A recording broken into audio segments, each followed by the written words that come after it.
All cast and crew present in Denver, Colorado, which means it's time for Verbal Tap, the show that proves fighting way easier from outside the cage, way more possible now in our current setup. I'm your host, Kevin. With me, of course, Raph Esparza. With me, touching me. Well, not. I'm not touching you. You're not touching me. No. Could be touching me. Definitely not touching you. Raph Esparza. Raph, how are you doing this evening? Very well. I'd like to point out, fighting is much easier from outside the cage. Podcasting, much easier when not in the same room. For this reason, I have gotten a contact high. and not by my own design. So what are we going to... Yeah, everybody breathe. If Raph starts spewing conspiracy theories I'm just saying, look becomes into a it. gun nut, anything's possible. Which tower is it? Now that he's Tower 711? Is that what we're talking about? I train at 11th Planet, and that's the only place I'll go. Now that he's close enough, there's no telling what your reaction will be. But this is going to break us into Kelly's question. Absolutely. We'll get there in just 1 second. But I want to point out 5 years. that being right in front of you right now, like I can see your reactions. Mm-hmm. I see you drinking a beautiful amount of bourbon, it looks like. It's like we're real people. But I feel the need to not look at you. I feel the need to look down. Like, oh, we shouldn't be looking at each other. It's going to ruin what we've been doing for 5 years. We should have gone the other way and Chris Gethard this thing and put you on the maxi climber. Seeing if someone could control Mills while this whole thing is going on. Mills is, by the way, Kevin's adorable. Well, both dogs have taken a particular cuddling to Raph over the last few days that started immediately. They missed you, apparently. I was not sure that they would miss me, but they did. They definitely did. And it didn't take them long to start asking me for food. No. Or to start just sleeping on you. That part they didn't ask. They just did. They just assumed. But this is a nice segue into... 5 years. We've been doing the show for 5 years. We're in the same place because 5 years. Well, we felt like that's what we're supposed to do, right? This is the second most successful relationship either of us have ever had. This is it. Speaking of which, my first most successful relationship sends us a question. And this is what you alluded to earlier. My wife says, what pre-show rituals might you have? As if she does not know what they are. Kevin, why don't you start? Well, like Travis Conley, I do 50 push-ups. I eat a salad, and I keep it green prior to coming on. And by green, I mean I don't do anything I just said, and I will elevate my consciousness through a deeply held ritual.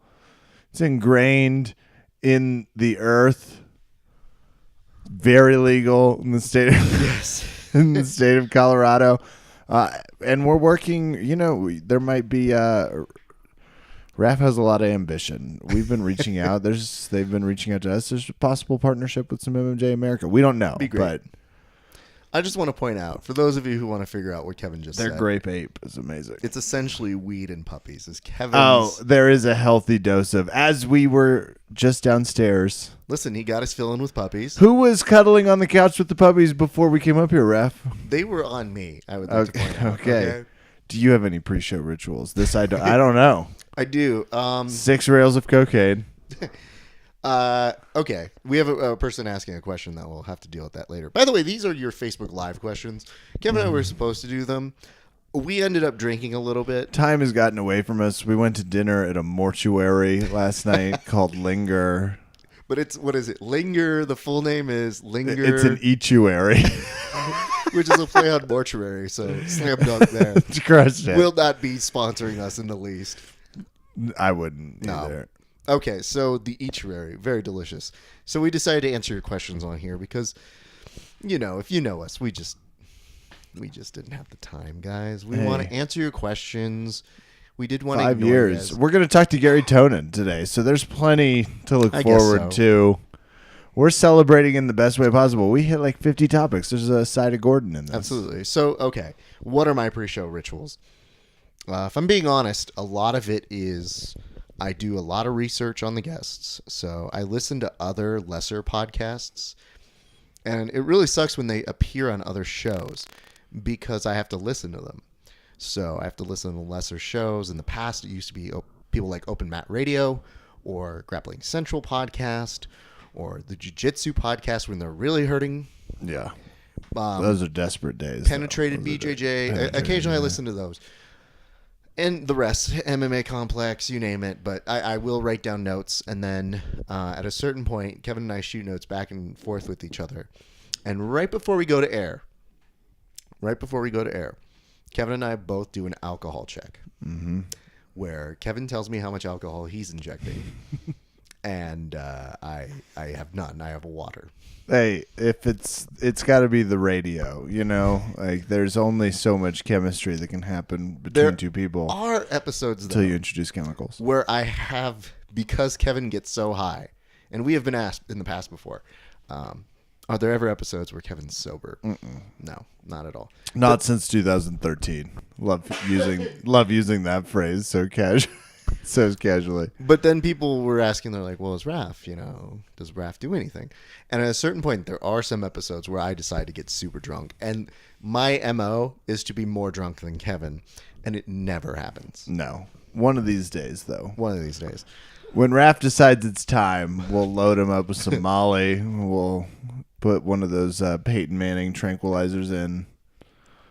Which I guess segues nicely to Mike Stranaka. Mm-hmm. Is that what that says to you? Oh, yeah. Stranaka. Has Raph ever done drugs? No, I have not. No. I have never done a drug.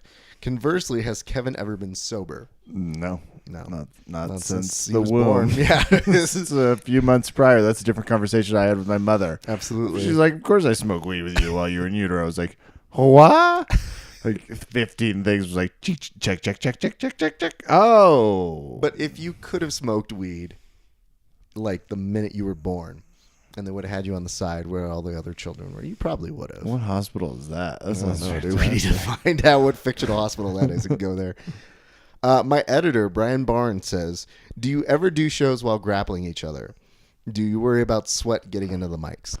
Well, we have certainly grappled each other that has spurred show-long arguments. Sure. And yeah, we do talk a lot while we grapple. We do. There's a fair amount of discussion going on, too. Because you and I are both also like, well, let's take a solid fiber here. Like, both our grappling strategies when we're against people that aren't even each other involve frequent, like, okay, let's get a position where I can just get a quick breath. Yeah, and Kevin's a master of being like, oh, is that a new patch? Hey, that's an amazing. Like, when did you get that? And I'm like, dude, I'm passing your guard, and you're stopping me from doing this. How dare you? Enjoy those shorts. Let's get this. Conversely, there have been a number of times when Kevin and I are grappling, and I've been like, Kevin, can you show me that move that you just caught me with, so that I can restart at a beneficial position for myself? That'd be great. Thank you. Let's do a quick exchanger. Okay, so thank you very much, Brian, for your question. Heather Vialta says, Kevin's better looking than his voice lets on. Yeah. Okay, Heather. First of all, you're in my head now because I don't know if that's a compliment or an insult, and I know it's a little of both. And it's like, that one's going to fester. Honestly, that question did break him. It short-circuited right in front of everybody. It's like, whoa. This one, I guess, is a little more retroactive. This one comes from Jennifer Blum, who said, will you guys be at the Denver Pro Show? Nope. Kevin, are you training at Jubera? Kevin? Yeah, when I'm healthy, which is never. I've undergone a very serious injury that has me out until basically February. So as soon as I get back, you'll see me there. Absolutely. Kevin and I have talked about this because when you have a 5-year anniversary of anything, you have a little bit of introspection. And there's been a lot of like, damn, son, you've been injured for a number of the years. Like almost half of the podcast, you've been injured. Well, the last year and a half, especially. There was the move where it was like, got to find a surgeon. But I was still training a little bit.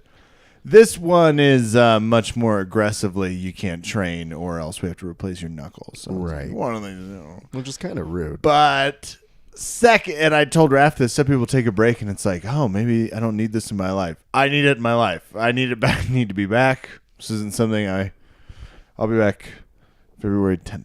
Yep. We're marking down the day. So Valentine's Day rolls with Kevin's, everybody. Fuck Valentine's Day. It's Returns Day, and I'm changing the whole holiday.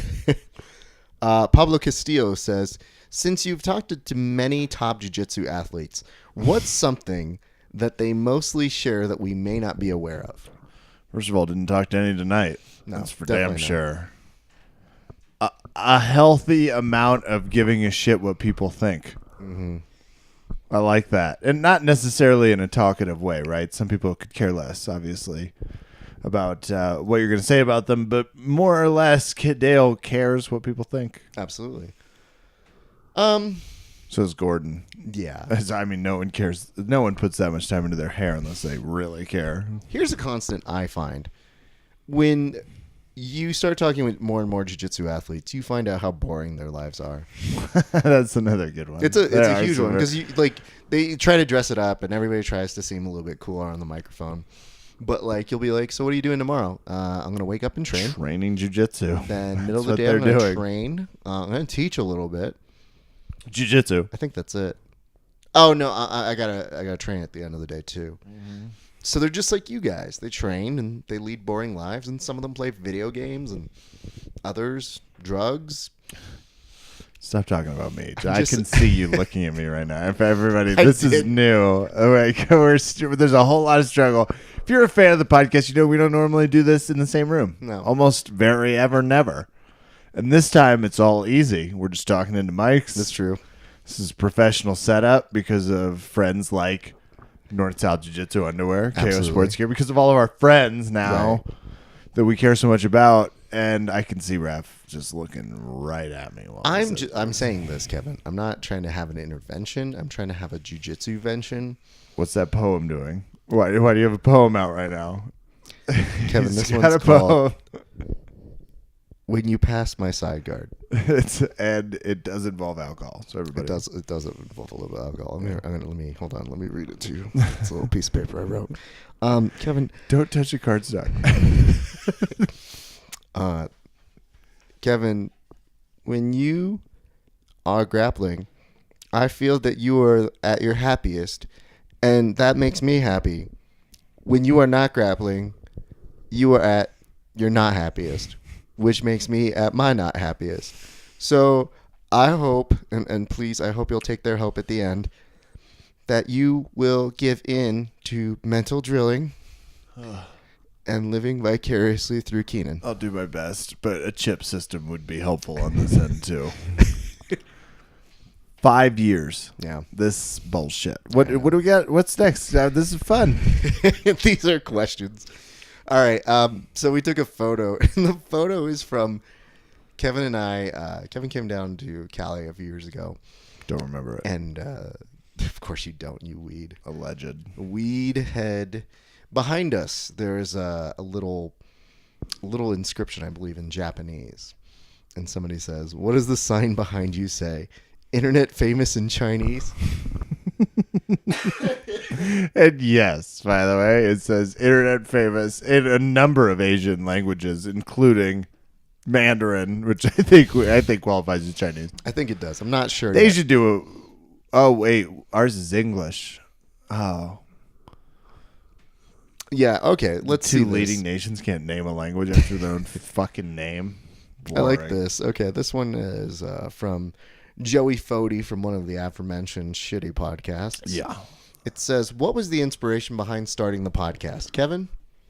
Just general boredom? No. We loved MMA. We were talking about it. We've told this story off and on, but we were talking about it. We thought we were cracking each other up enough to where it was worth having a conversation about. So we committed to a year, which became 3 years, which has become 5 years. That's right. We need to renew that contract, I think. We should chat about that. But you, it's transcended too to now you're covering a lot of live events. So there's been a lot of changes in what we see as verbal tap. So yeah, the verbal tap it started as, is this a radio show that people are going to listen to? Yep. And then at first, we never thought we'd get guests. So it would just be me doing impressions. Which we were fine with. I was Especially A-okay year with. one. We were like, no, let's knock it out. This is comedy. I never thought we were going to get And guests. then we talked to Carlos Condit. And we're talking to Bubba the Menace McDaniel. Right. Dear friend of the show. Bubbasaurus still in Bubbasaurus, this there's back a photo wall of him right here in the commemorating studio. him. So it just became kind of one of those things where we just thought, well, let's ride this wave and let's see how it goes. And we've enjoyed it, and it's evolved. Like Kevin said, it started as this podcast that people would listen to, and then it became videos. Then it became skits and internet memes. And so we try to do a little bit of everything, but it basically started because Kevin and I are both comedians, and we like performing with audiences. The problem is the life of a comic has to travel all the time. And Kevin and I have adult jobs, like big kid jobs. We're trying to balance. So we'd rather you come to us. And it's great because we do this thing. He lives somewhere else than I do. Previously it was DC, and now it's in Denver. I mean, most of the time. So then it just became this convenient thing of like, should we meet for a couple hours a week and just kind of knock this thing out and see what happens?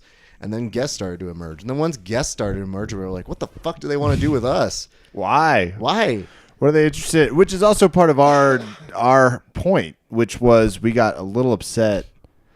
People weren't talking to these athletes. So it's okay. For example, the interview we had with Garry Tonon tonight. We really like Gary, but we also have a really good relationship dating back to he and Raph interviewing each other a long time ago. Sure.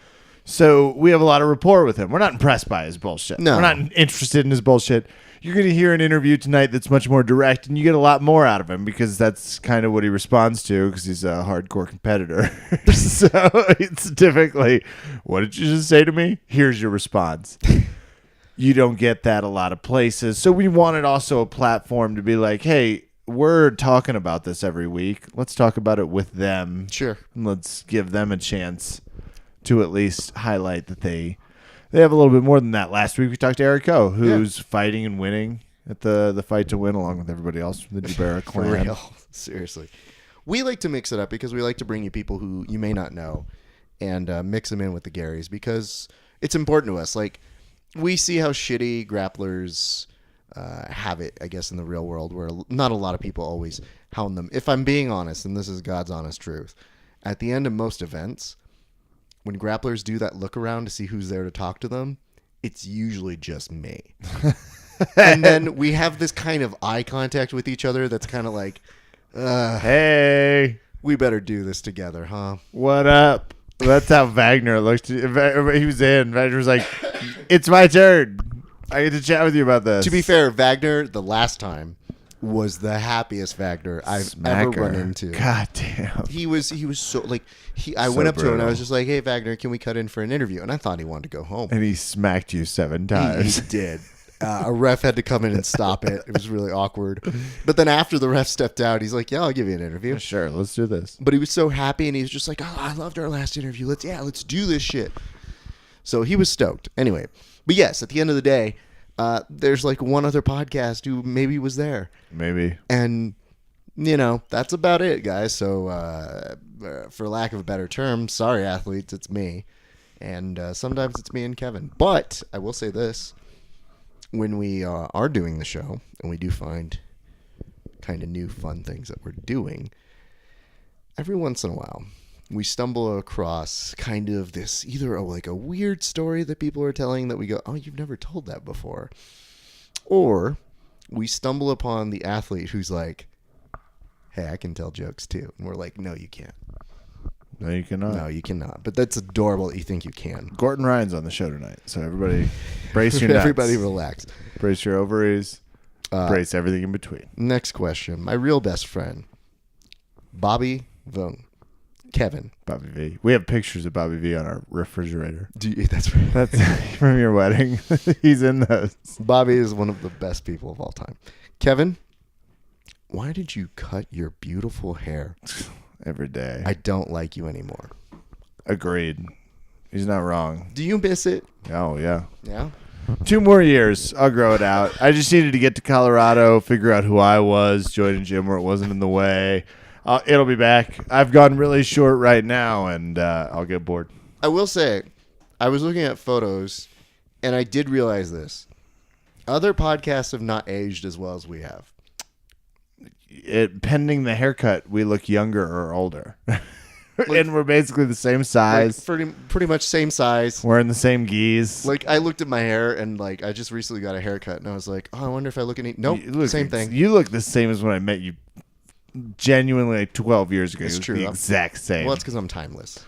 Just saying, I you look understand. exactly the same. You've I look gone like through a some few years have weathered transformations. me. Yeah, I look No, weathered. you've gone through transformations, but like you've mostly like right now your hair is about the same. You still have, young Facial hair person is new. look to you, whereas I'm more the refined gentleman, the scholar of the show. I don't know. You're gonna be 45. It's gonna be like, is he 23? What age is he?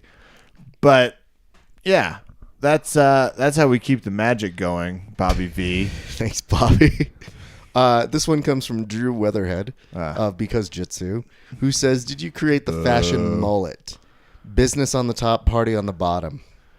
What a Canadian question for to real. ask, by the way. It's like it's almost as though he was like, "What should I ask them?" And then his Canadian heart just started beating. He was like, "I'll ask them about a mullet." Here's the good news about Because Jitsu. They must have a really good editor because you know that he speaks in Canadian for jokes first, which is always, ooh, have you guys seen a boat? Plus, I've met Drew. Not a funny guy. Not an interesting guy. Don't like him much. Didn't enjoy his jib. So whatever he's putting out there must be just complete And garbage. I'll say this, guys. So that editor is a real dynamite human being. And I'll say this because this is the type of shit you could say when you've been around for 5 years. He had a podcast too. Had a podcast. hard to produce. And you know what? Now But he's I doing love the right his- thing. He does memes. But and he's his great at them. editor does memes. I love his Wow. editor's memes. I don't know anything about what Drew's producing, but his editor's amazing. So, in response to your question, He's been Drew, on the show. I think we're just kind of assholes. It's too. him. We're just being mean. He is the editor. Squares on Instagram says Rolls and John 3:16, which is not a question. Evans? I wish it was John Evans. No, I'm saying, is that what he means? John 3:16. John Evans is good. Questions about John I don't Evans? think so. I think it's just 3:16. Super tough to roll with. Empty verse. So I'm not exactly sure anyone else. John Evans is a tough guy to roll with. You don't know the half of it. I'm just throwing that. You get a few like luxury rolls every once in a few years.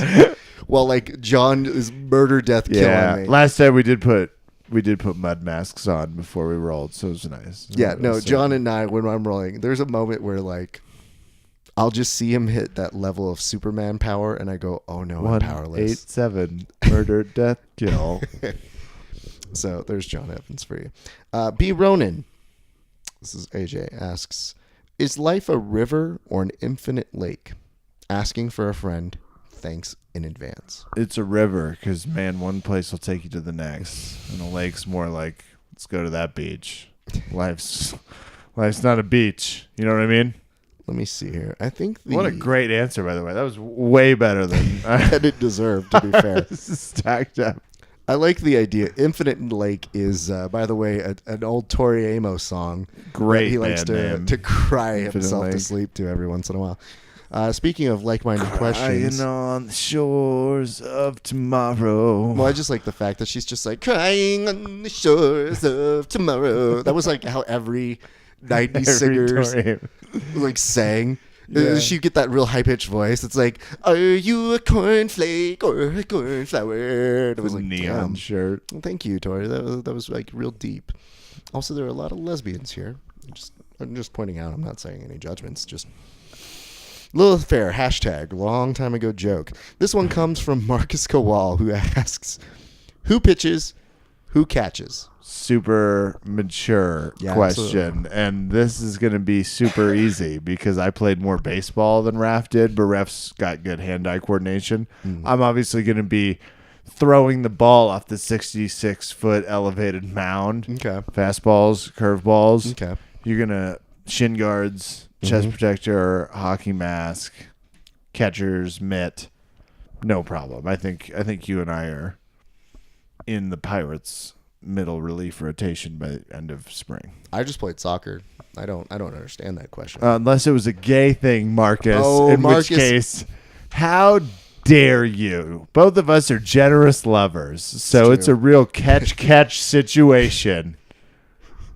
You ever had just a relationship with somebody who just goes, "No, what do you want to do?" That's It's Raph both and of I. us.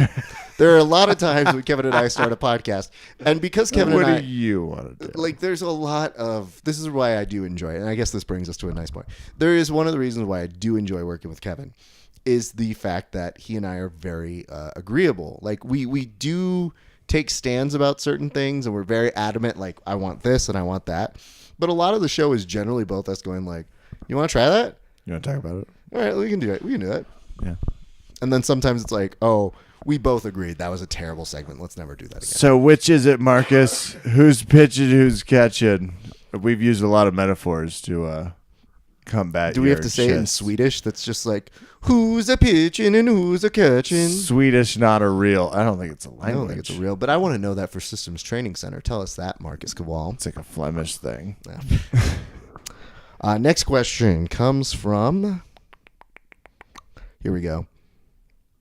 I believe, Kev, this might be. We're approaching 2 of our last questions. Oh, awesome.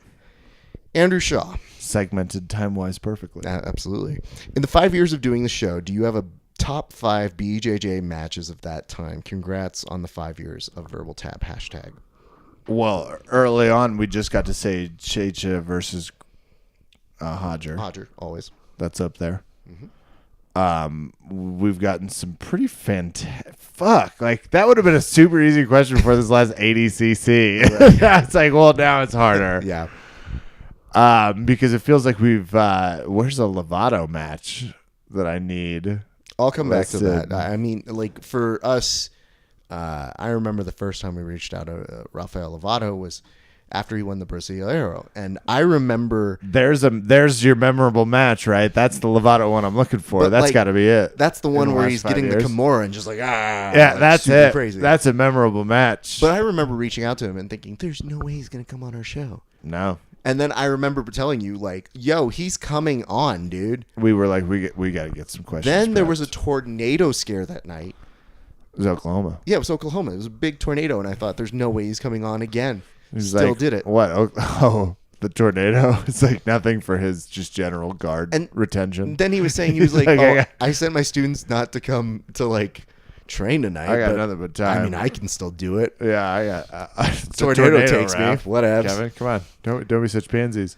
So that's a good one for Lovato. There's 2. I'm going to say one. Because I guess, are we combining them or are they individual ones? I think we're just talking about, like, let's name 5. Let's do Gary and what's his face? Let's talk Paul Harris. You're talking Gary and Mr. Paul Harris. Yeah. So, great match. I mean, here's the reason why. Lot of build-up because Paul Harris had been holding on to shit. Yeah, and for me, that's an event, a match that you can show anybody.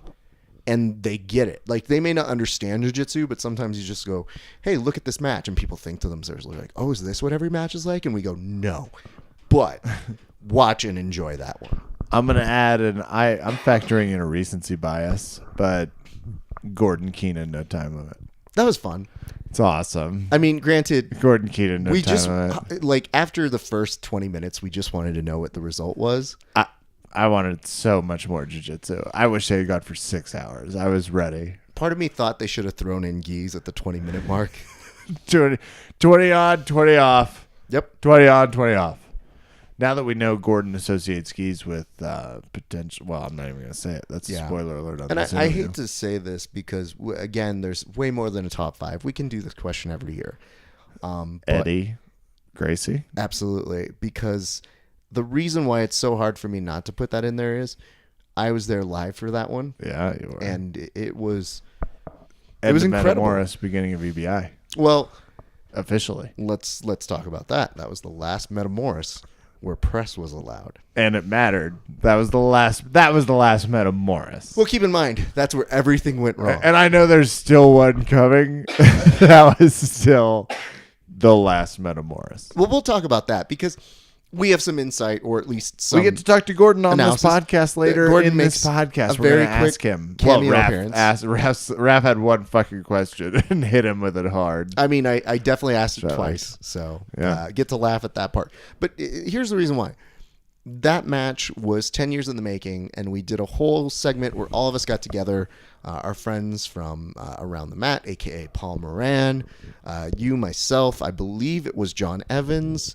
Maybe he wasn't on that one, but Christian Woodmansee and somebody else. I'm forgetting who. Yeah, that was back when there was genuinely no one covering jiu-jitsu at all. Oh, no. Like Flow Grappling didn't exist. It didn't exist. It wasn't a glimmer. There's kids on this list. Keith Crude's like, what? Wait, where? No, Flow Grappling's been around since I was 2. Oh, Crazy. but B-Mac writes a song. it was at a time when we were all really excited when a Metamoris would come out, so that we did those shows. It was an event. It was an event. We used to bring on 6 people, 1 person per match. Those are some of our favorite episodes. We had a blast. Then they fucked up. Yeah. I mean, that was where Stop paying their athletes. Eddie and Hoyler. Hoyler mostly gets upset about Eddie. Then you have Eddie and Hoyce. Then you have Eddie and Hollick.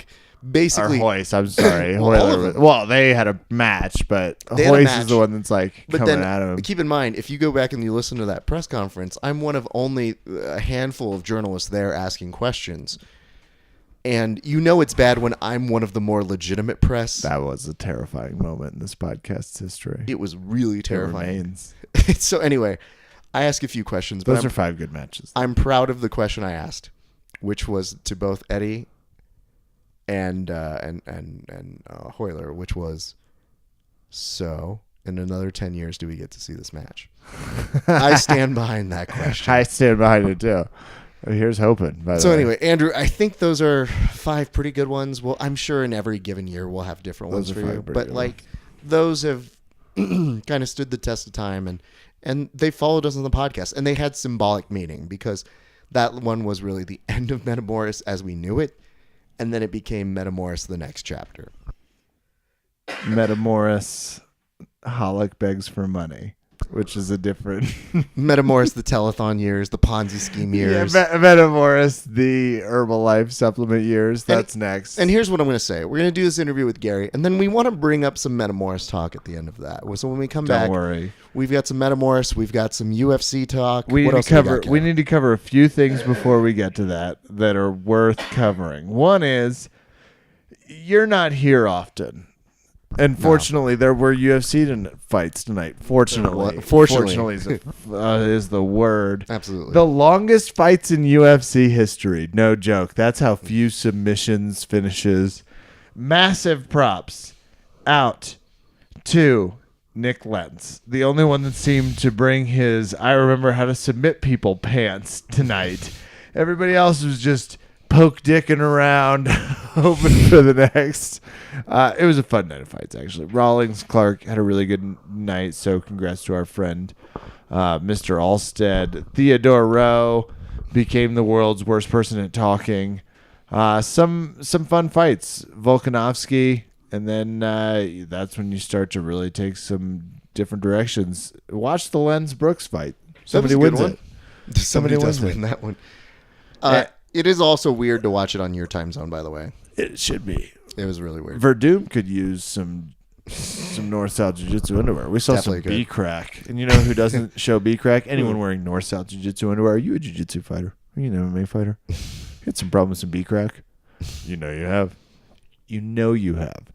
Get North-South Jiu-Jitsu underwear. Go to northsouthjiu-jitsu.com. You'll find what you need. And I want to tell you this right now. Big-hipped, big-assed guy here talking. A, wearing some right now. B, no joke. B, you can always go up to somebody and tell them they need it. Because that's a true friend. That is a true friend.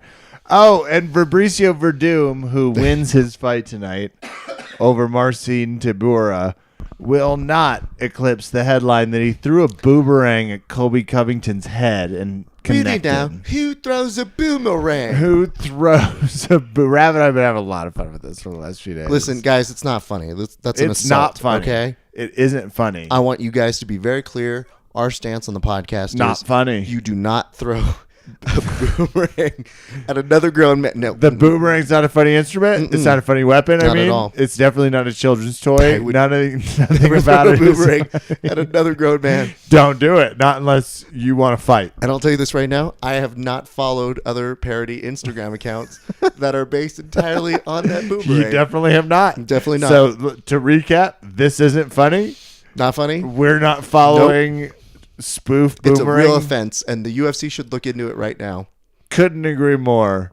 I You could see there was something about Fabrizio that didn't look right. He knows how serious You know what I like, Kevin? He I knows like how serious. that the boomerang was like Al Franken and said, "I demand an investigation into myself." You find me. And that's a good primer for Gary's interview tonight. Absolutely. And by the way, That's, before we get to Gary's interview, we do have a question. This is the last one. I said we had 2. I forgot to bring this one up. yeah, for This is 5 years from live. Ed Robin BJJ. DDS on roids? Question mark. Kevin, I'll ask you. DDS. Yeah, her desk squad. Are they on roids? I was like, Diamond Dallas. No, that's DDP. Hold on. Well, not all of them. Okay. Eddie is. Okay. John Danaher obviously is. Sure. And some of Gordon is. His top half appears to be on Sure. steroids. His calves didn't appear to get the memo, so you be the judge. I want to say I would answer that question, but I've already asked it, motherfucker. Online, Watch on my film. videos. Went up to Gordon Ryan, have asked him. It's on the record. Have you seen Rap's not other afraid people to do get that? into No, I'm his not nuts. afraid to do that. We Raph was practically like, even said- show me your nuts. Have they gotten smaller? Show them to me. That's what happened. Gordon was like, my nuts are actually two of the greatest. They're 2 champs, and they're out there. They're both kings. Ask Gary. It's a king. My left one's king, and the right one's king as well. It's also king. Thanks, Gord. Yeah. So check out the interviews. Yeah, go to Find out how Verbal Raph is. Tabcast on the YouTubes. You want to go talk to two of these? Let's go talk to those yahoos.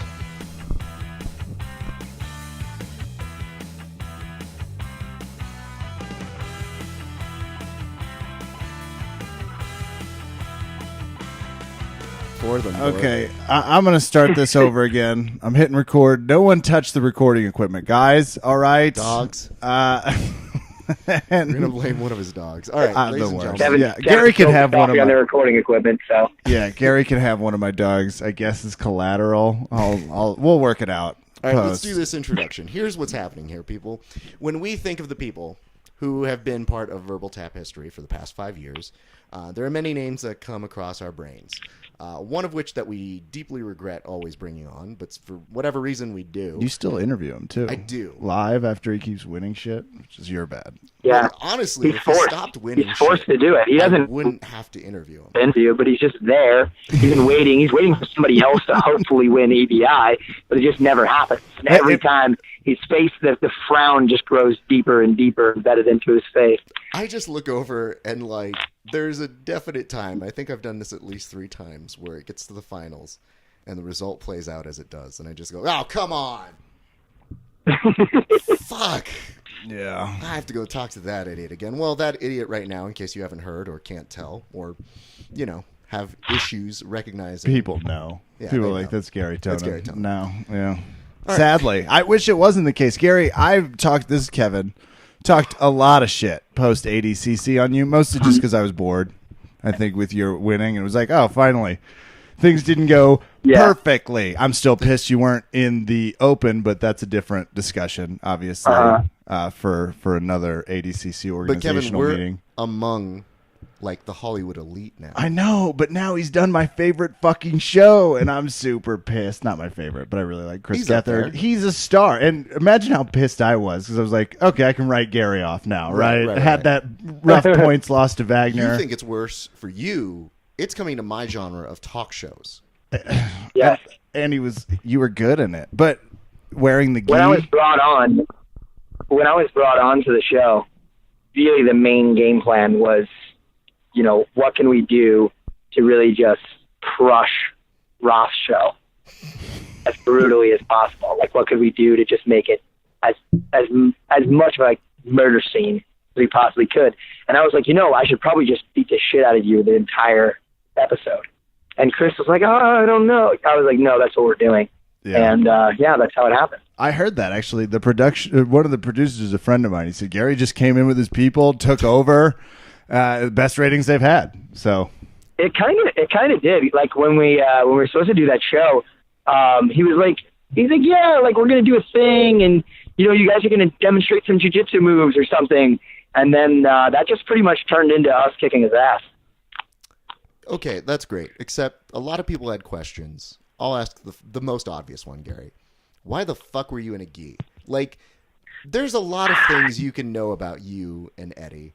And then there's the entry-level stuff. And even entry-level individuals who are watching that show go, like, why the fuck are they in the game? I feel the same way when I see you teaching one of those flow grappling videos. like, I'm always like, what?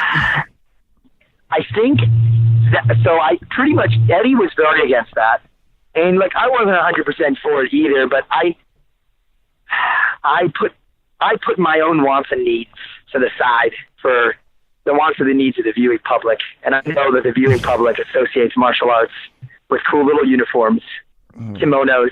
That was a better answer than I was if you will. expecting. I was sure there's going to be... To me, it sounded like it was a producer fail, because it's like, I'm going to bring on two of the most recognizable no-gi grapplers and put gis on them.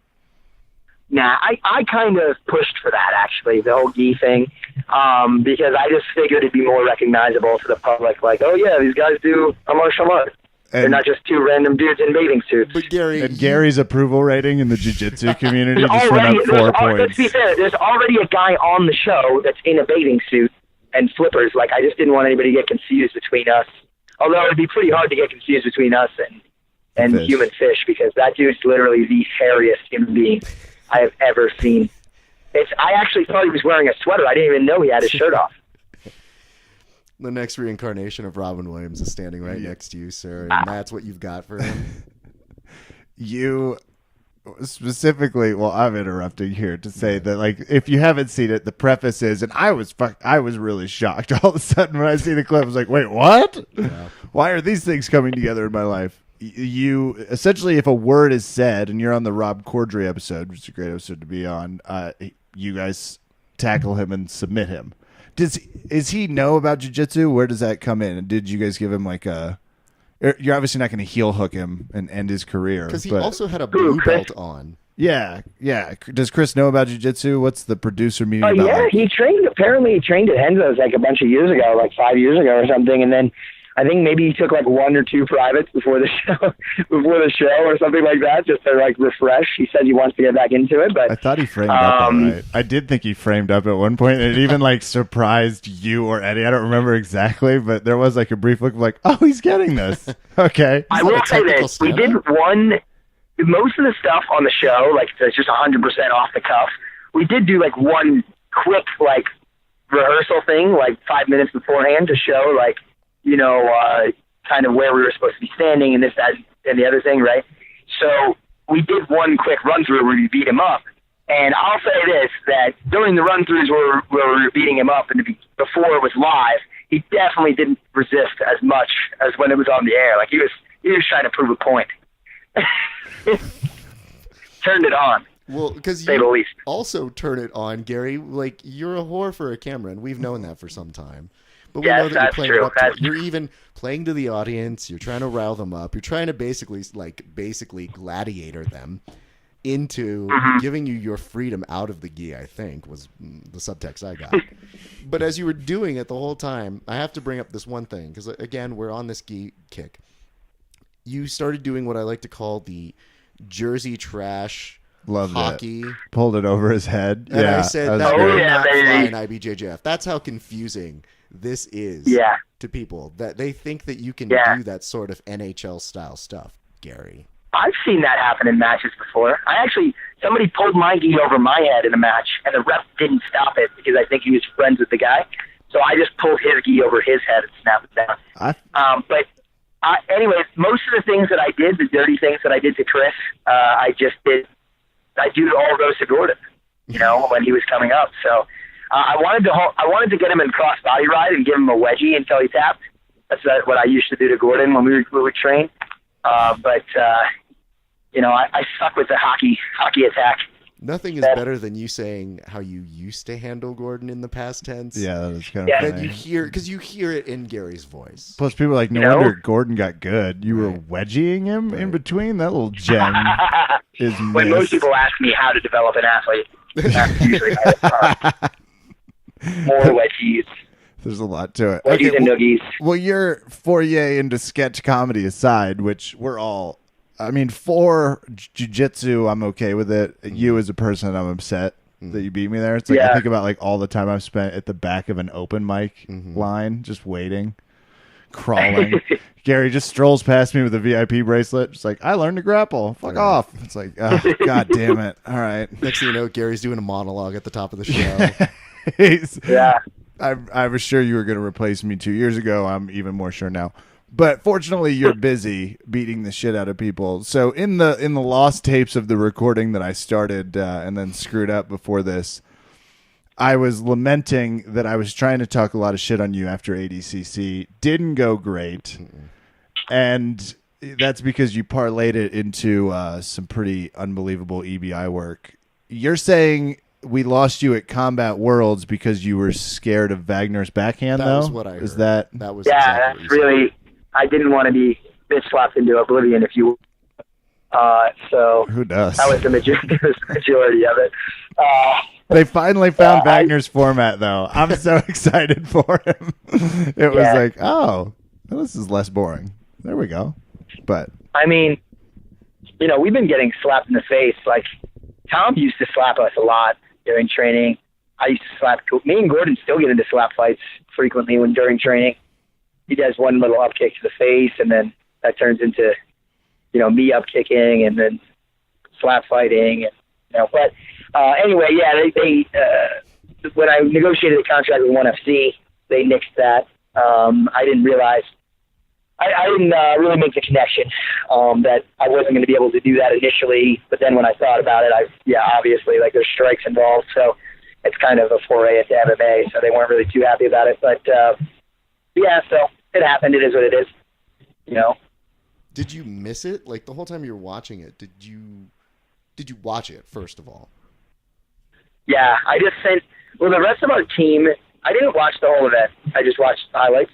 The rest of our team was busy, like, traveling Europe and just basically being lazy pieces of shit. So, like, Kaza could have easily, like, replaced me or something, but he wasn't in shape. So I just sent him a photo of Wagner slapping somebody or with the EBI belt on, and I was like, this is your fault that this happened, You guys So had a that was the little- thing that depressed me most, that we couldn't keep the belt Yeah, I within was the about to team. say, But you guys you have that nice little circuit going on of you guys continuing to do very well in both the EBI format and, Yeah. questionably in this format. We don't know because you guys are scared, and it's really hard to have a war declared on you when you guys don't show up for the war. I'm just saying, Gary. This is stuff that I've heard. Wow. Yeah. I don't know. I feel like I have a pretty reasonable excuse, but I guess I do kind of look like a bitch, huh? I feel like I have a reasonable excuse. Like, Jesus. this is 2017. In the media, that's called being a bitch. A reasonable Right, for excuse. real. Oh, my no God. one cares. Colby Dude, you Covington can't have a reasonable calls excuse people for anything these days. filthy No. animals, Jeez. and now that some big man throws a boomerang. By the way, it's just a matter of time before a sex scandal surfaces. I'm telling you guys. Listen, Gary, It's been nice okay. knowing you in advance. Like, honestly, when they start naming names for sex Don't take scandals, Gary. Don't put that on there. Don't take Gary. Don't take the I'm live just saying, guys, it's just a matter of time. Okay. Please don't, Gary. And don't think that you need to have a sex scandal. If Gordon's your accuser, then we can all think Gordon's about. my accuser. When you Figure did out admit lives. that you and him get into slap fights, I was like, uh-oh, they're going He's, to he's in the car now. Let me see if Jordan, could you just let anybody know now so that this doesn't have to come out in advance? Have I ever touched you inappropriately or ever done anything sexual that you were uncomfortable with? Only up until purple belts. Oh, okay. Okay. Well, again, secrets to developing an athlete. I think the law says they're okay as long as it's under purple. Yeah, and frankly, I mean, we've seen If the Gordon's grass is abs. purple, then He let's turns play out ball, okay. right? Something like that. Gordon now drowns his pain with steroids and painkillers. Absolutely, That's yeah, what I've lots of heard. So steroids. I'm sure he'll be good to go. Beaver tranquilizers. That's what I heard. Well, Gary, I always like it when you have Gordon around you because he's more famous than you, right? What's that? Is Gordon more famous than you now? Not according to Instagram, motherfuckers. I was like, maybe pre-Gethard, now post-Gethard. Gary's They're back in on a top. neck and neck race for the Nielsen ratings. Yeah. Yeah. I guess. I don't know. I think in certain ways, yeah. I think it's for sure. I mean, he did win ADCC. I wasn't able to do that. I suck. As we pointed out on the podcast shortly after. I was I mean, like, I'm very happy about that, but secretly, that's publicly I'm very happy about that. But secretly, I think he should die. Well, we do know how much you enjoy losing. That Yeah, does tend definitely. to be something. I make him coffee every morning and I piss in it. Oh, sorry, Ron. I forgot he was in the car. Gary, you have to talk to us about this. Tom DeBlas Yeah. just got elected to a school board, correct? Oh, man, I remind him of that constantly. Every Okay. time he sends me anything remotely inappropriate, I just put hashtag Board of Education.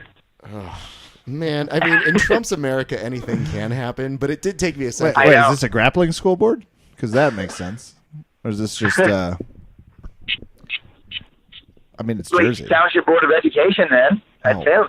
Oh wow. But like for you, Gary, were you his prime model of I made this idiot sound competent? Elect me.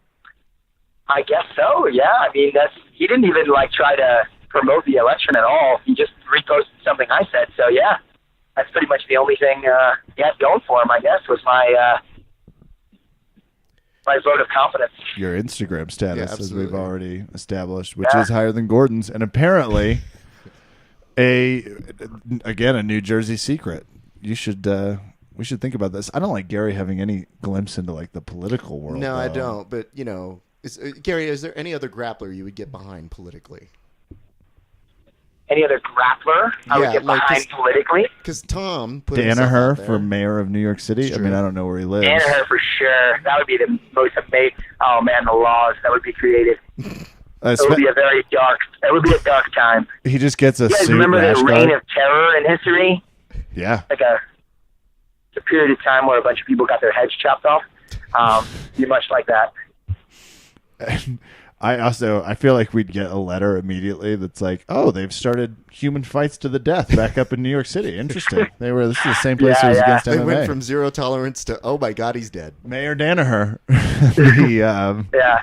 Well, 2019. Let's keep it posted. Typically, Henzo. If we can get DeBlas on a school board, Absolutely. Henzo could. Yeah, at least be a senator. Henzo would make a good world leader as well, for sure. Henzo's already kissing babies as is. I know. I he's feel like already doing a Henzo's good job. been mayor of something for a while. Like if you ever show up at an IBJJF event or anything like Most that, popular guy. He's just Easily. literally Yeah. coming around, doing autographs, doing selfies. He might teach a seminar. Sometimes I'm like, Henzo, what are you doing here? And he's just like, just living the life. And I'm like, yeah, you do live a life. The dude. jiu-jitsu community likes Henzo so much they let Gary compete at Gracie Worlds there True, for a while. true.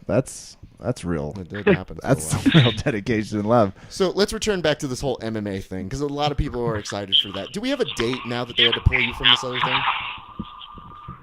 What's that? Sorry, say that again. Do we have a date? Are we looking toward a specific time? No, I don't have a specific date or a specific opponent. I asked to do something around March, and I haven't really talked about it yet, in terms of specifics. So we'll see. I would like to ask this because you guys also, I don't want to bring this up, Gary, but I think somebody has to. You had worse seats for the GSP Bisping fight than Dylan Dennis. Did you notice that? Yeah. Okay. It actually cost me $1,000 to watch, even though my ticket was free. Wait, describe this, Gary. So I was teaching a seminar in Pittsburgh, and we didn't know we were going to get tickets to the event until the last minute. I don't really ask people for things because, pretty much when you're somebody like George or really anybody that fights, it's just people constantly, oh, can I get this for free? Even Gordon's dad was asking for free tickets, and it was all pissed at Gordon because he didn't get a ticket to the fights. It was just funny, but I just don't ask. I rarely take pictures or whatever unless somebody else, decides to do it. I just don't like harassing people that get harassed all the time. So, documents say otherwise, I was but like, go on. is that what Gordon says? Go on. all right, sorry. That's incorrect. I know, I guess I do like harassing people, but just not like that.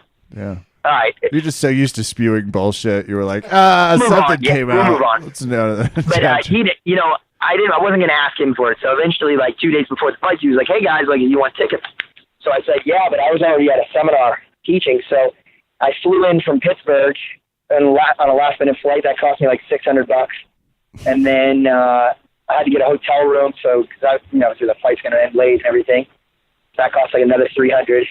But man, I honestly, I've sat cage side before at fights, and I'd actually prefer where we were sitting, comparison to like sitting cage side to a fight. Like I don't really think you see very well when you're cage side, and if you're not 100% cage side, you're watching a television anyway.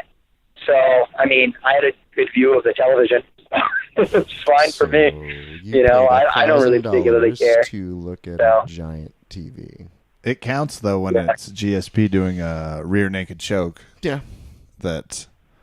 I mean, you almost want to autograph it. Yeah, it was pretty sick. Well, that's pretty sick. But let's also give credit where credit is due. One of us on this show, maybe two, I won't narrow it down to just one, said that George St. Pierre was going to submit him. I was sure it was going to be a heel hook, but then I realized who he was training with, so I guess you guys showed him the back take. We worked on a lot of stuff during that camp. You know, I was thinking more along the lines of something from Mount, actually. But it ended up working out pretty good. We're doing a lot of, well, actually, I shouldn't say that because we did do a lot of back drills. So, but George was hitting a lot of really good like Judy Gatames and stuff when he was getting into the mount position. So I was thinking maybe something like that. But we did a lot of control from the back because Bisbing does a really good job standing up. And when he stands up, he kind of exposes his back. So we did a lot with, you know, kind of controlling that situation. It was similar to that. Like he was trying to stand up. George did a throw by and then hit him, and then he turned, and then he got to his back. But it's definitely along the lines of a lot of stuff that we were training. So it's really cool to see. Every time that we did like a training camp with George, it was really cool because I felt like he did a lot of the same stuff that we were drilling. The Nick Diaz fight was the craziest one, though, because I literally felt like everything that we practiced he did during that fight, which was nuts.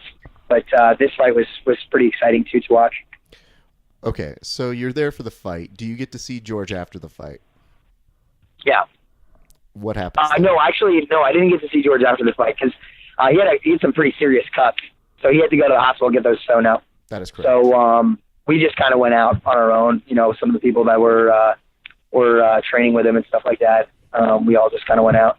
But Jake it would and seem that you would see him after he's got the hospital thing and they clear him and he's fine. So you saw him a little bit after. It's just like right? 2 or 3 in the morning now, so it just didn't make any sense. So but you know, we were obviously messaging him and everything like that. But.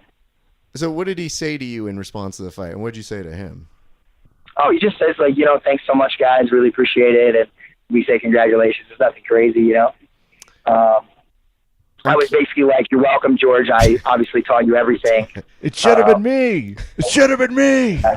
Yeah. I'm curious of this because now you've had to be more forthcoming with GSP, I'm sure, and you've credited as much every time you're training with them to say like, hey, now I'm getting ready for MMA.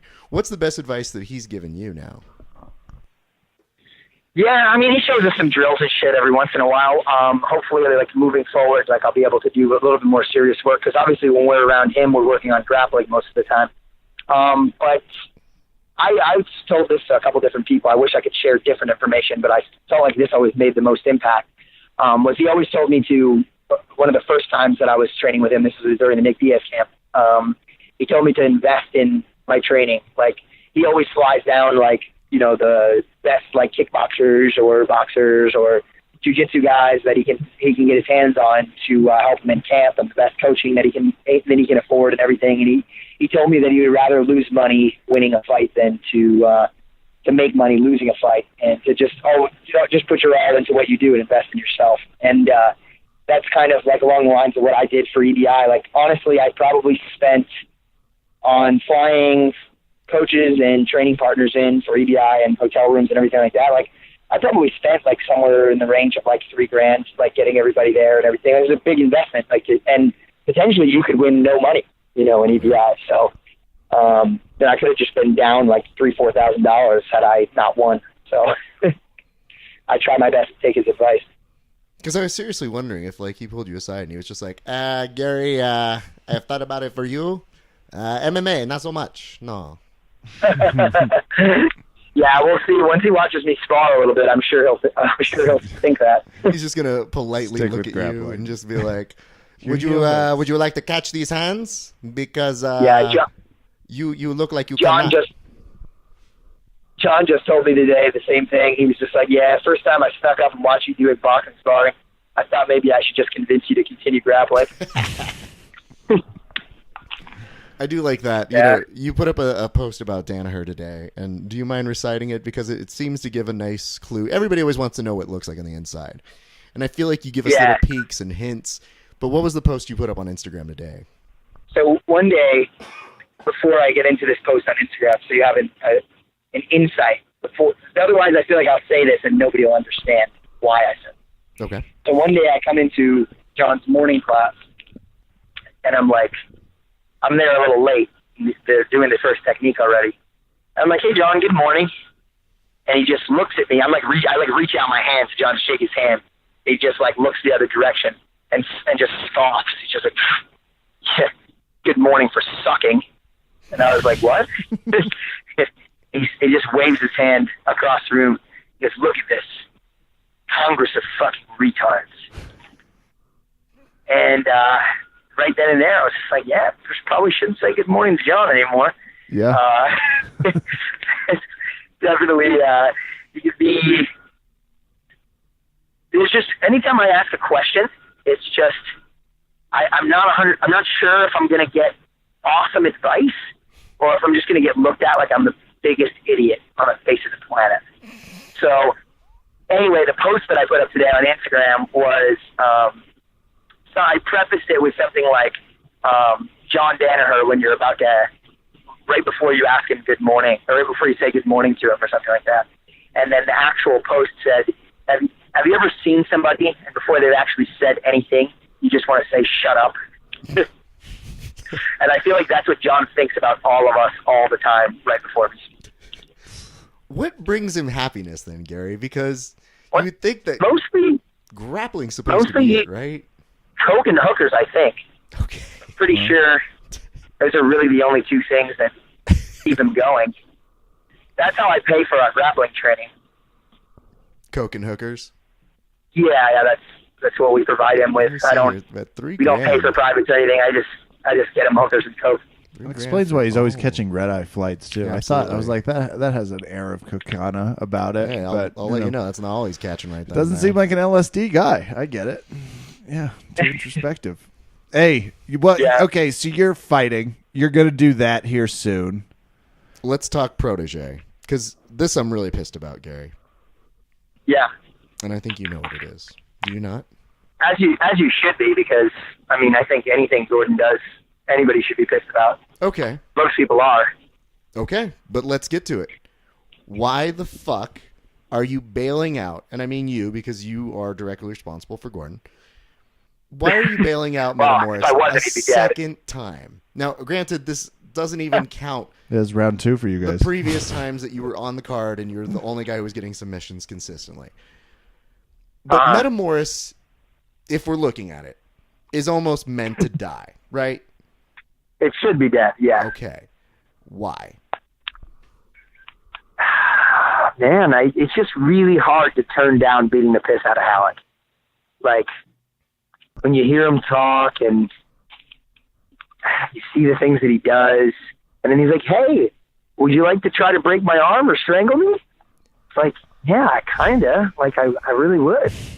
You know, I feel like I know it's keeping that organization afloat to a certain degree.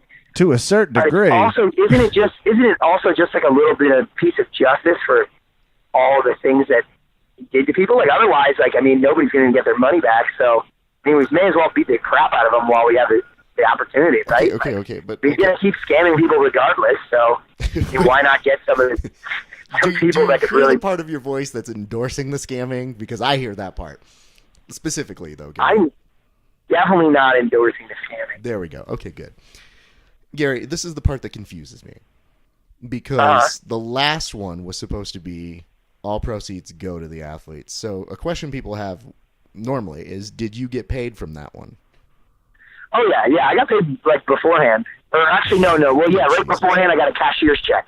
So it's like a check that is like a separate account. I don't know if you know what it is. But anyway. Yes. A cashier's check? Exactly. Yeah, it's a made-up check. I know what a cashier's check is. It's the check that you use to keep those offshore accounts very nice and tidy.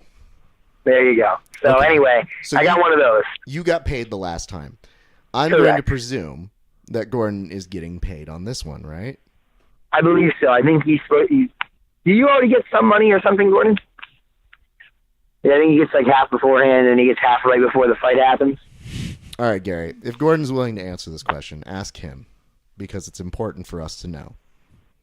Ask him, why the fuck is he doing this?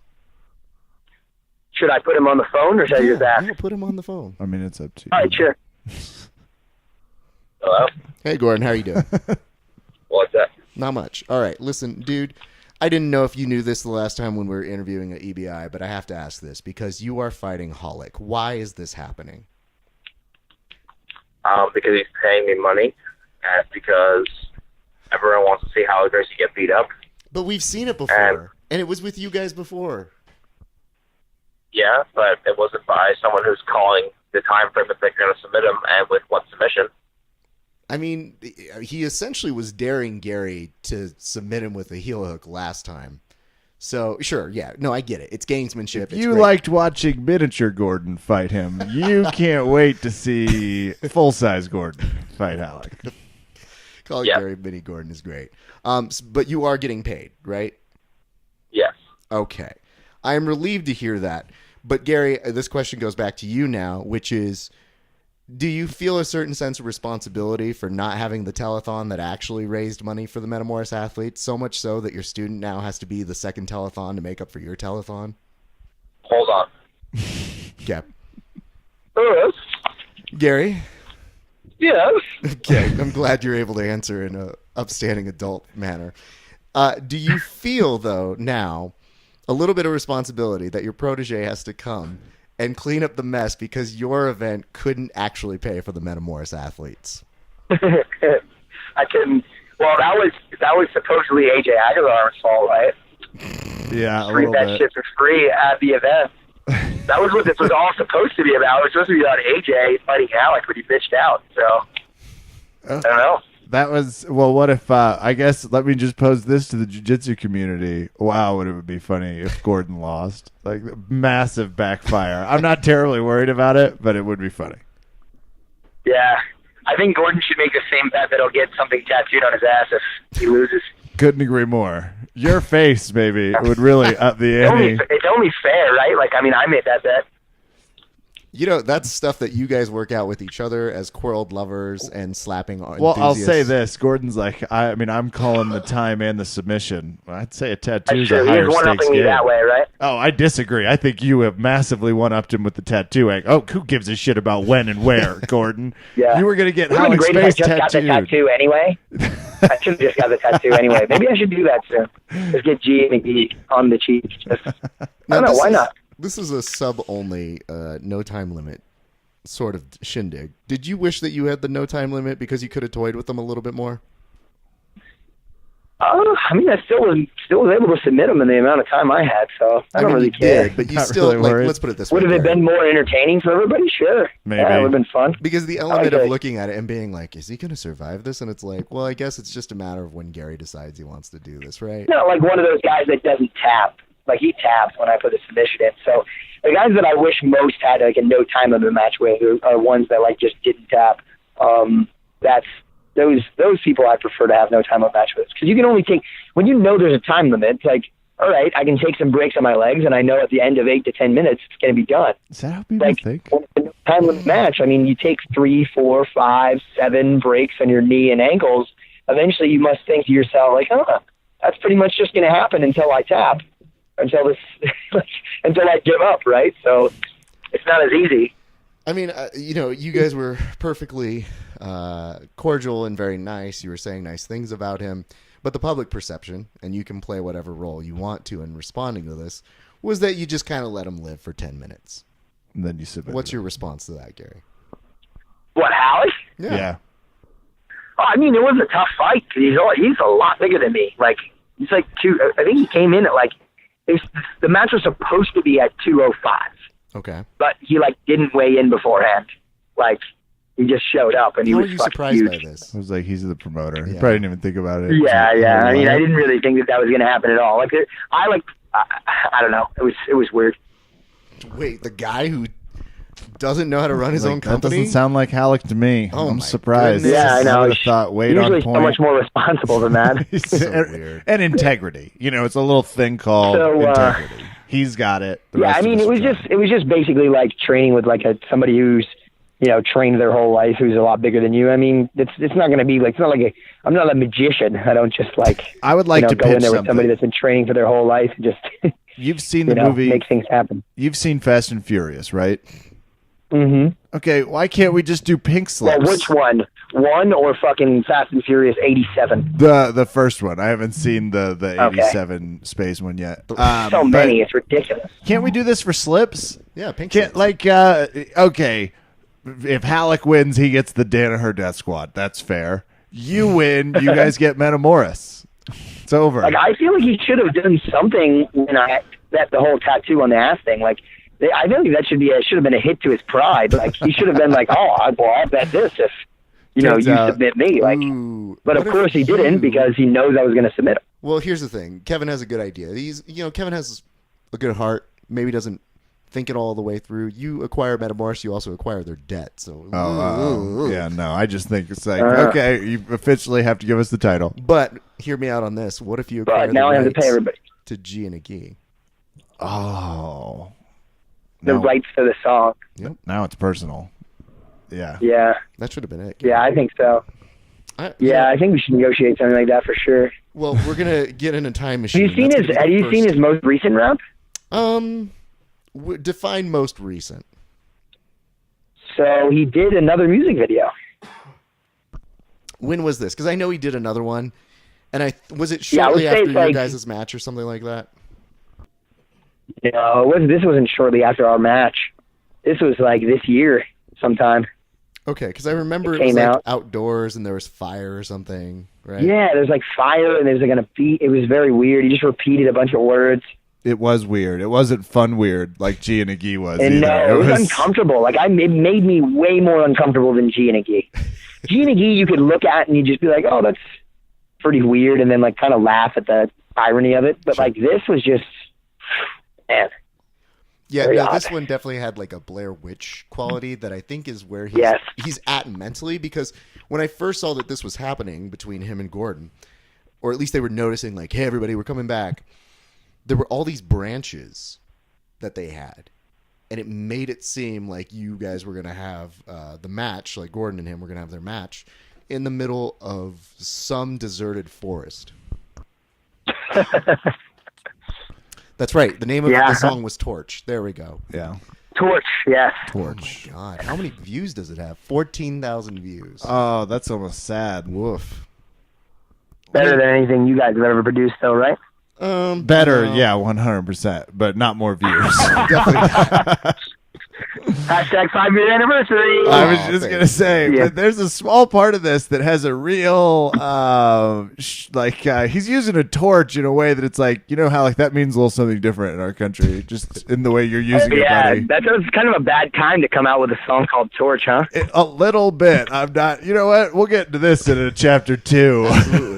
This is Yeah. okay, so this is May 12th, 2017. That's But right. it's also people in baggy geese. There's a lot of connotation here, Halleck.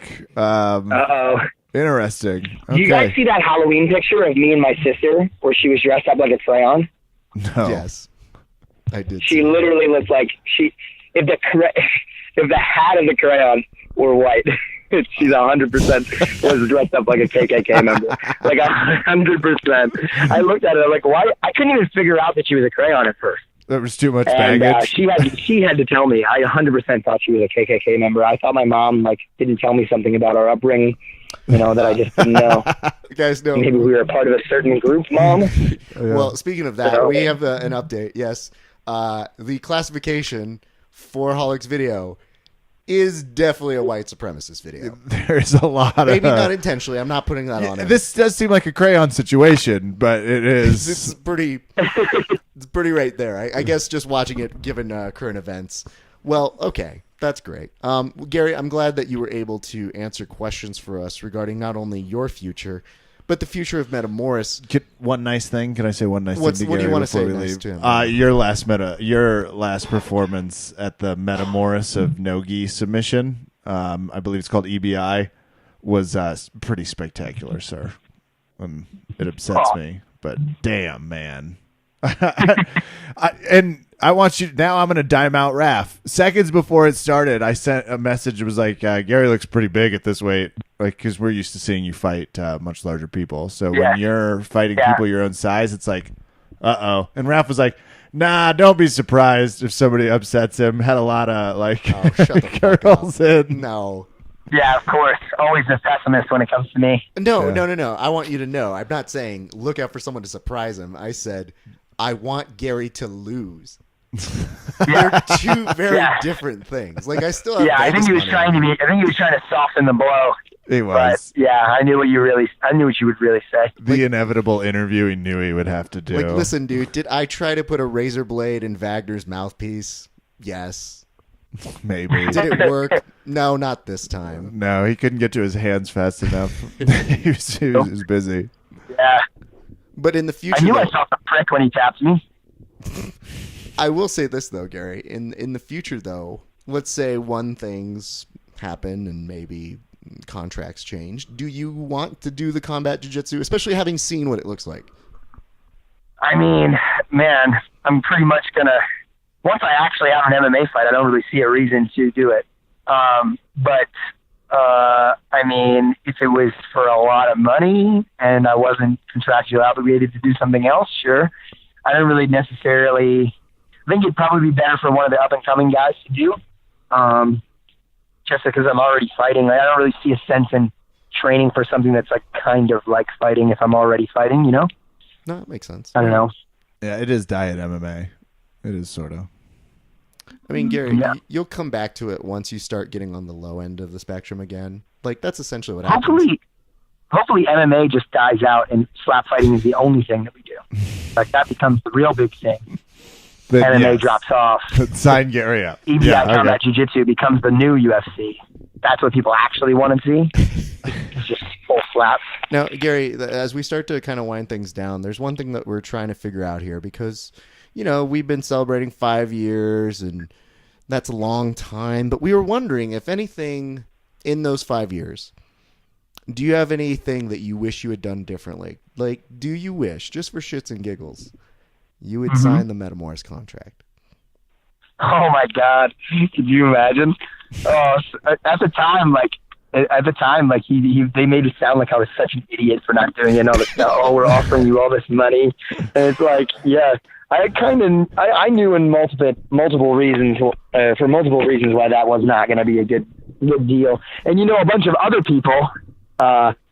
I'm not going to say who. Just kidding. Yeah, I am. Dylan Dennis did sign that contract, and sure, that worked out great for those guys. Hey, he did have better seats than you did at the UFC. Yeah, I know, man. I mean, there's no arguing that. Okay, yeah. Never mind. I was. Should I say it? Yeah, why not? I mean, but I don't give rim jobs to my athletes. You know, like I don't follow them around that closely. You know.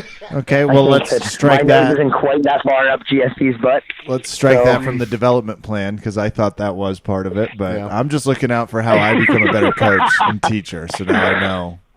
But Gary, are there any things you would wish? Let's just say in the past 5 years, because that's been our thing. 5 years you wish you had done differently, sir. 5 years. Well, I definitely wish I would have quit jiu-jitsu and became a male porn star. Would have been a short I've been working career, on much that. like other things for you. Ooh, 4 years ago. Boom. Would his abs be as good? I don't know. I don't know. It's true. They might be better. I definitely, pretty much. And now that I've been to a bunch of these other countries and stuff, it's like I also kind of wish I would have just quit everything and became homeless in like literally almost any other country but my own. I feel like it'd be an easier, happier life than I literally believe you could be homeless in Costa Rica and live a happier life than somebody who makes like a decent salary for like a family of 4 living in New York. Yeah, that's not bad. Yeah, like it's just a nice life, man. You should just make enough money to eat food and chill on the beach. Like, so let me just to summarize. Got to deal with traffic and people screaming in your face, homeless people jerking off in front of you. You know, like it's just it's nice. Guys, if you have Gary saying jerking off on the Verbal Tap bingo. And abandon your plans and be homeless in Costa Rica, we have great news. You have hit the Garry Tonon Verbal Tap 5-year bingo card. Is that you guys guessing that might be one of the things I said in response? Oh, I like God, that. you should see some of the other stuff on the thing that you haven't said yet. But yeah, Costa Rica, homeless, and there was a rim job comment, Yeah, but it wasn't the right one. I was kind of confused about with the whole Louis C.K. thing that came out.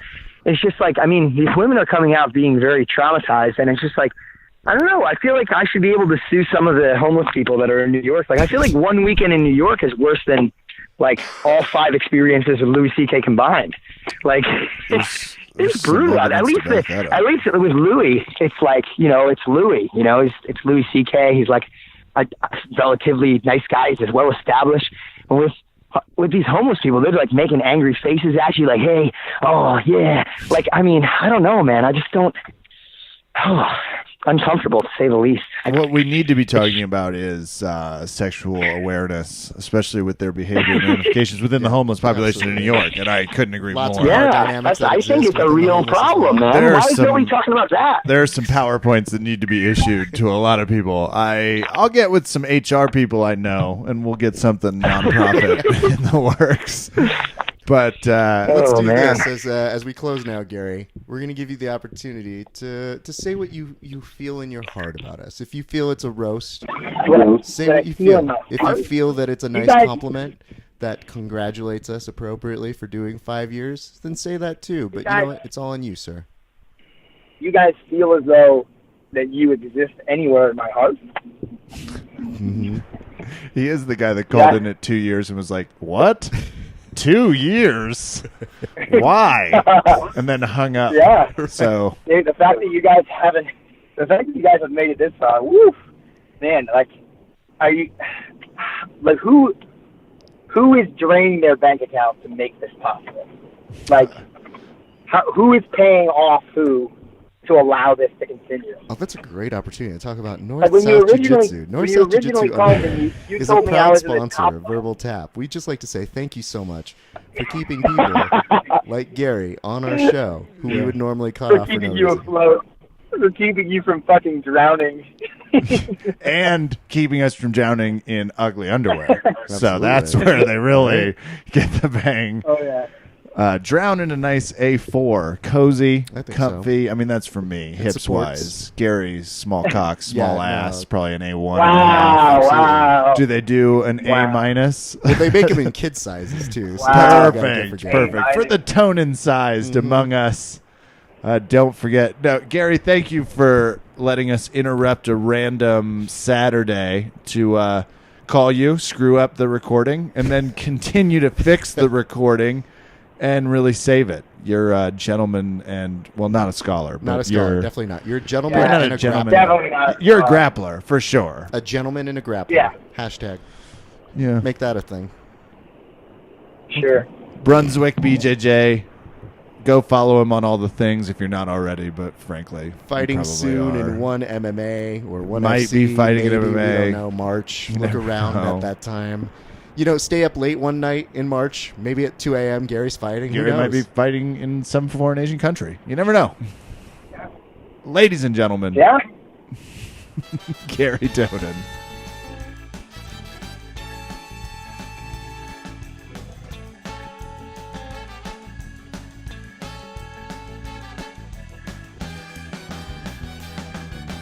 They've changed their stance a little bit and decided to hide the totals, but this is Verbal Tap bringing back in with some exclusive news. Raph can't help himself, did some mathematics.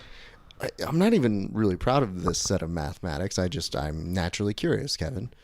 Okay, so Metamoris, they're putting on this event. We just talked with Gordon. We talked with Gary. We tried to get to the bottom of why the fuck they're doing this, right? Because we don't know. We did our best.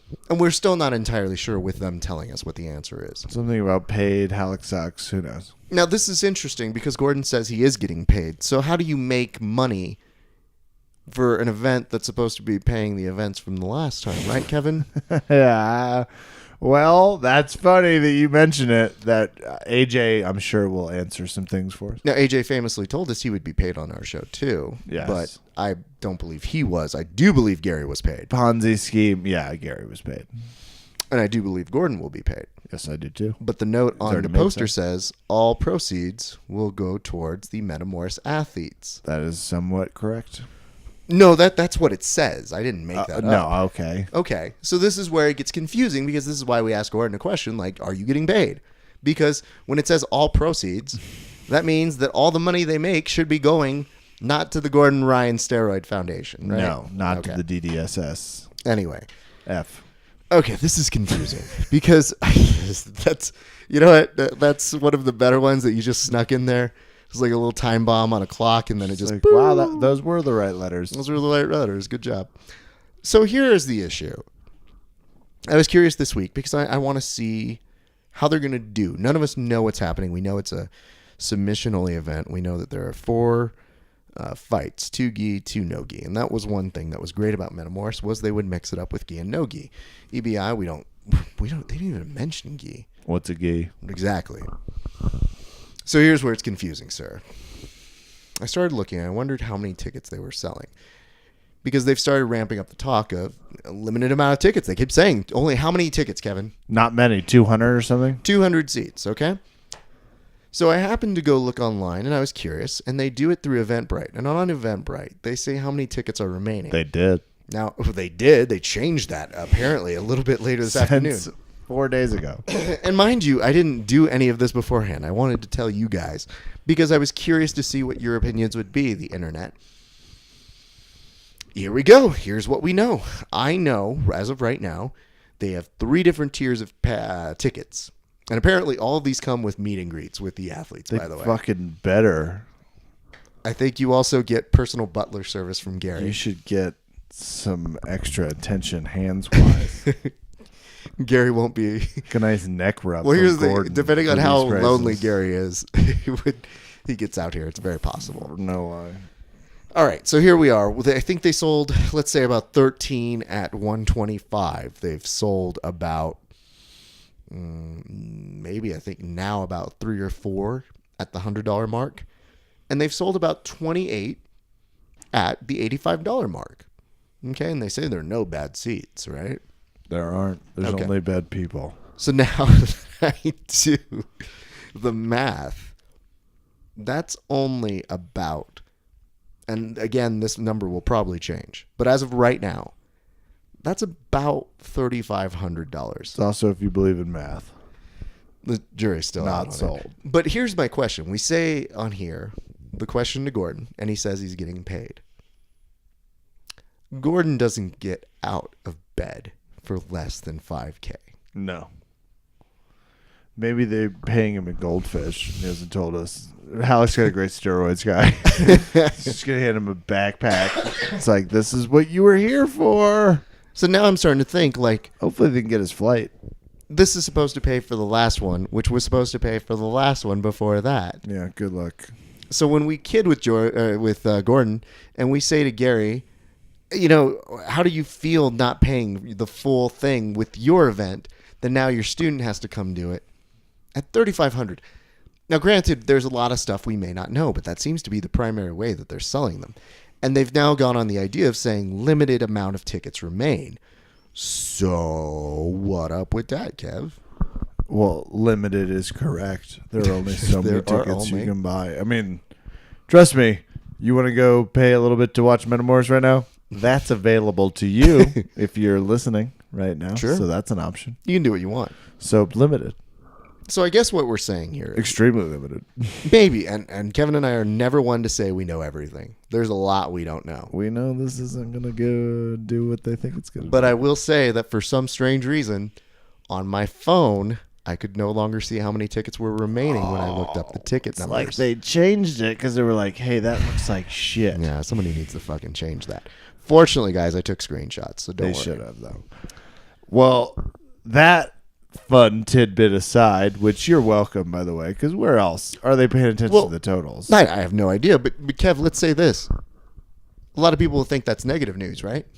Or fake, but it's not either. It's definitely not that. let's say this.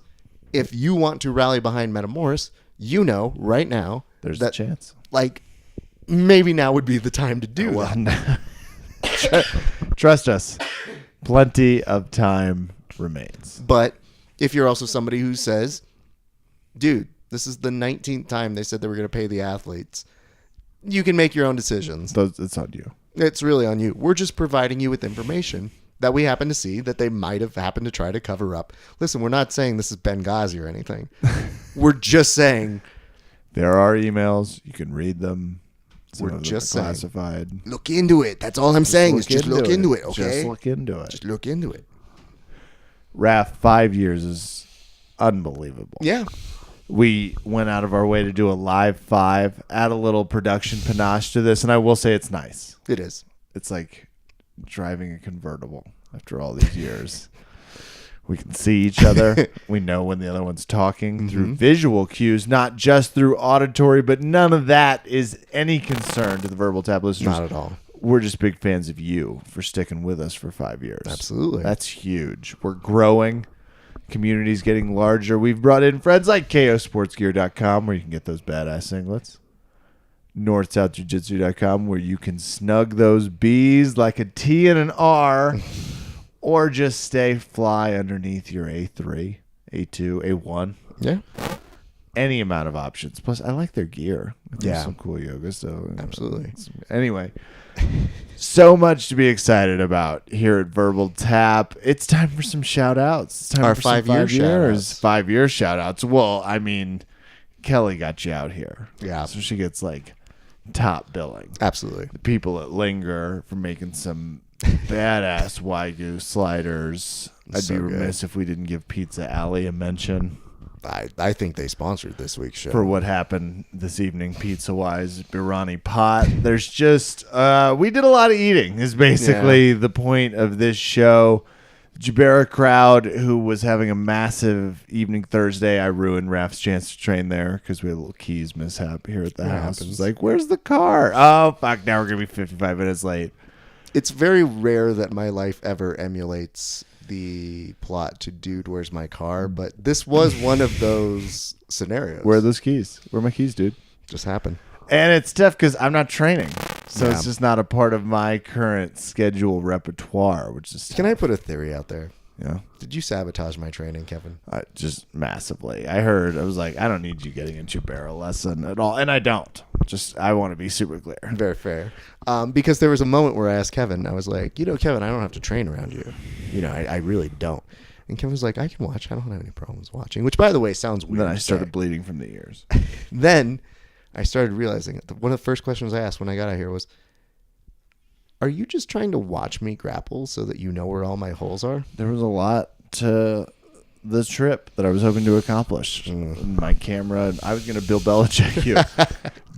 And I do want to shout out the teammates fighting. Eric Coe gets a Absolutely. win. Tess Neely gets an Ezekiel choke win, which the Jabera Ezekiel, we've seen it. So good. Sean gets the bow and arrow. The Habba Brown he's a beast. It's not cool. Sean Waddle's got some problems. It looks like a very small version of like the massive MMA fighter. It's like that's Sean Waddle, but he's just a violent menace. He weighs so much less than me, and there's nothing I can do. There's nothing, Raph. I have his picture up. Sean Waddle's on the wall. I have Raph's. I have Jabera's. I just have everybody in my wall in front of my maxi climber just for anger and motivation. But congrats to all the Jabera athletes getting big wins. Absolutely. And I'll be back at some point. So Yes. I will get to roll with you guys again. Good, because Waddle's worth the pain. I believe it. Eric Coe, my sister, no lie, last week told me, she's like, be careful. Yeah. I was like, I understand. Tessa was around too. They're all just violent. Listen, I'm animals. trying not to There's roll with just hard all people. through- I'm all trying to vi- line up all of your white belts all at once and just be like, That's all gonna right. do it for me, All right. Raph. Let's do this. Obviously, Kelly's at the top, but if Kelly's at the top, so is Vicky, who's been a phenomenal host, making up for so much of what Birthday. Kevin has been 30th lacking. I birthday. know. I keep crashing her birthday. Too. This happened last year, and you're a terrible, boyfriend for making that happen. that Couldn't way. agree more. All right, so Kelly, my wife, is so good, so nice. Basically, she checked me into my flight this morning for my way back. It's very sweet. That's true. So, yeah, she definitely made this happen. Let's shout out all the people who have been so great to me out in Denver. I always love coming out to this way to drink and eat and train, and it's always a blast to me. So I sincerely love getting the sights in, getting the food, get the drink, look around, see the wilderness, see the cold that's not quite snow. Close. And then when snow's about to hit here, go, goodbye, everybody. Not interested. It's been a fun time, but I don't do snow no You're more. going to depart just in time. Just- either. It's getting colder. I'm gonna say some Schwarzenegger puns as I leave. Chill out, everybody. Ice to see you. Batman Returns. If people have not seen Batman and Robin. The Batman and Robin. Mr. Freeze. Mr. Freeze puns. Go look it up. They've actually made a YouTube compilation of just that, so I highly encourage you to do that. Shout out to the home gyms. Shout out to Valley Martial Arts Center. We Mac. I didn't see you guys all last week, mostly because I was getting ready for this trip, but I will be back in for this week's Thanksgiving. So if you guys are there, come say hello. Sign up for our tournament. It is valleymac.com. You guys can sign up for the white and blue belt tourney. It is going to be a good time. I believe it's about $40 or so. So come get some good rolls in.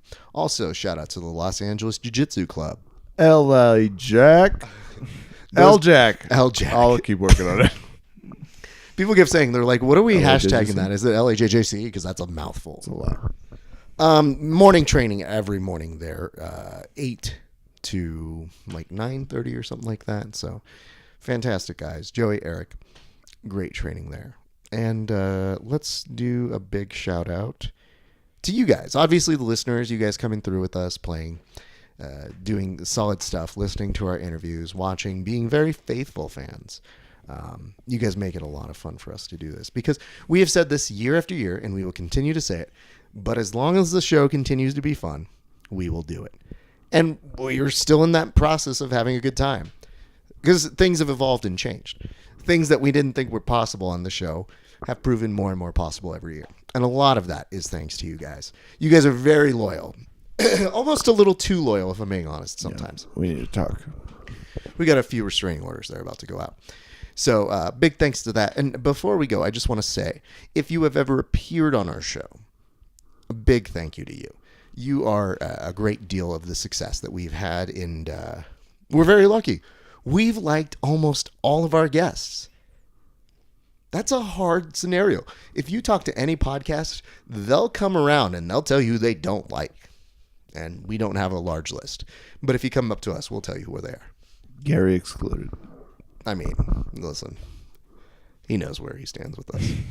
Our thanks to Gary and Gordon as well tonight. I think that's it, guys. Like I said, you guys make this this little show continue to grow on and grow. And if you like it, suggest it to friends. 5 stars on iTunes. 5 stars on iTunes. Share it, support it, do all that good stuff. And buy a t-shirt. Yeah. Buy a t-shirt, buy a You'll patch. Get to see those. I mean, look at these so are fucking pretty. money right now. We're wearing them because we wanted to celebrate nicely.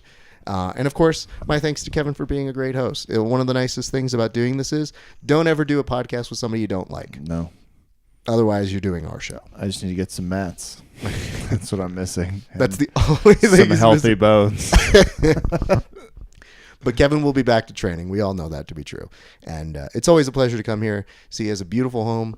I'm very happy to be welcomed in here. And yeah, I know we joke about it, but not seeing him on the mats is very sad for us. But it'll be a happy occasion because Kevin is a fast learner. So he'll be back to learning and being very good at jiu-jitsu and being a thorn in my side very soon. That will do it for us. 5 years tonight here at Verbal Tap. I'm Kevin. Thank you for listening. Good night and good fight. 5 years.